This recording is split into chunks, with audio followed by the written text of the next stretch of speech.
Good morning and Assalamu alaikum. I hope so you all are doing good. Today we are going to start grammar lesson number 14, sequence of tenses, given on page number 156 of Understanding Communicate book 3.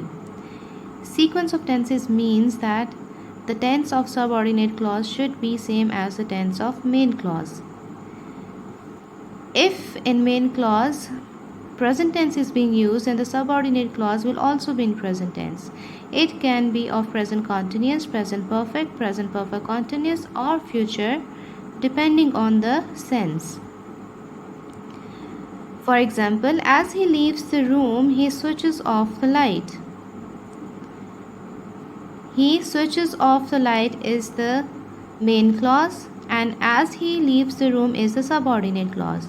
In both clauses we are having present tense, and both are having present indefinite tense, simple present tense. He sees that she has been crying. He sees is the main clause, that she has been crying is the subordinate clause. In main clause simple present tense is being used, and in subordinate clause we have used present perfect tense, present perfect continuous tense.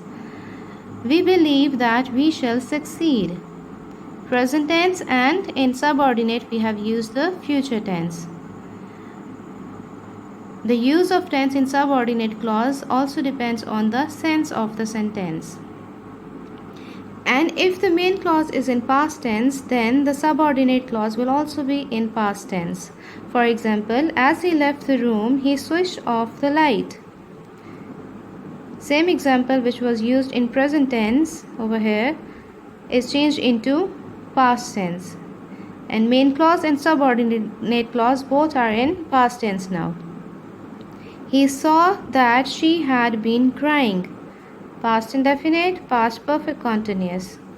We believed that we would succeed. Would is the past tense of will and shall. We believed that we would succeed. And if we have future tense, in future tense, if the main clause is in future time, then the subordinate clause will be in present time. So in complex sentence is in which we have a main clause and a subordinate clause. So if a main clause is in future time, then the subordinate clause will be in present time. We cannot use future time in both clauses. Grammatically, it is considered wrong. When the final examination is over, subordinate clause, we shall have a party.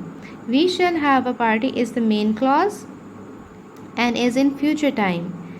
When the final examination is over, subordinate clause is in present tense. So in future time, if the main clause is in future time, then the subordinate clause will be in present time.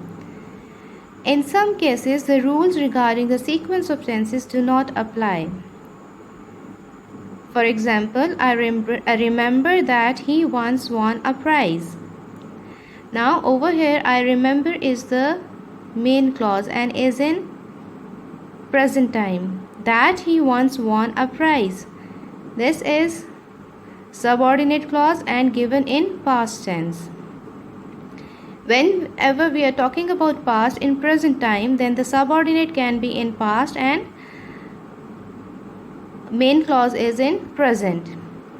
Please remind her of what she said yesterday.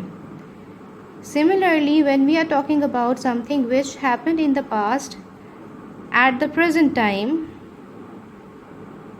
or when we are talking about something which happened in the past, then we use past tense. So in some cases the rules regarding the sequence of tenses do not apply.